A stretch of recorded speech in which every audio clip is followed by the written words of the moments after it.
মধ্যপ্রাচ্যের উত্তেজনা যেন নতুন এক পর্যায়ে পৌঁছে গেছে। যুক্তরাষ্ট্র তাদের শক্তিশালী ২ বিমানবাহী রণতরী মোতায়েন করে শক্তির প্রদর্শন করতে চেয়েছিল, কিন্তু পরিস্থিতি এখন ভিন্ন দিকে মোড় নিচ্ছে।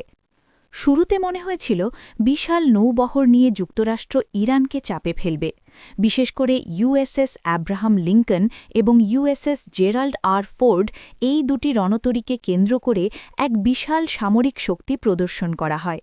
কিন্তু ইরানও চুপ করে বসে থাকেনি। ইরানের পক্ষ থেকে দাবি করা হয়েছে তারা উপকূলীয় ক্রুজ মিসাইল ব্যবহার করে মার্কিন রণতরীকে লক্ষ্যবস্তু বানিয়েছে। শুধু তাই নয়, হামলার ভিডিও ফুটেজ প্রকাশ করে তারা নিজেদের সক্ষমতার বার্তাও দিতে চেয়েছে। ইরানের নৌবাহিনীর উচ্চ পর্যায়ের কর্মকর্তারা বলছেন, হরমুজ প্রণালী ও আশপাশের অঞ্চলে তাদের নিয়ন্ত্রণ এখনও দৃঢ় রয়েছে। এই পরিস্থিতিতে ইরান সরাসরি হুঁশিয়ারি দিয়েছে, যদি মার্কিন রণতরী তাদের মিসাইলের আওতায় আসে তাহলে আরও বড় ধরনের হামলা হতে পারে। একই সঙ্গে তারা জানিয়ে দিয়েছে, যুক্তরাষ্ট্র ও ইসরায়েলের প্রতিটি পদক্ষেপ তারা নিবিড়ভাবে পর্যবেক্ষণ করছে। অন্যদিকে যুক্তরাষ্ট্রের পক্ষ থেকে আগেই দাবি করা হয়েছিল যে ইরানের নৌ সক্ষমতা অনেকটাই দুর্বল হয়ে গেছে, কিন্তু সাম্প্রতিক ঘটনাগুলো সেই দাবিকে প্রশ্নের মুখে ফেলছে।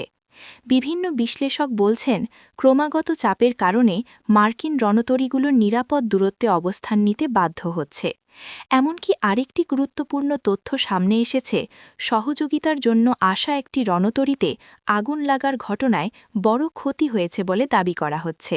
যদিও এই বিষয়ে স্বাধীনভাবে যাচাই করা কঠিন, তবুও ঘটনাটি আন্তর্জাতিক মহলে আলোচনার জন্ম দিয়েছে।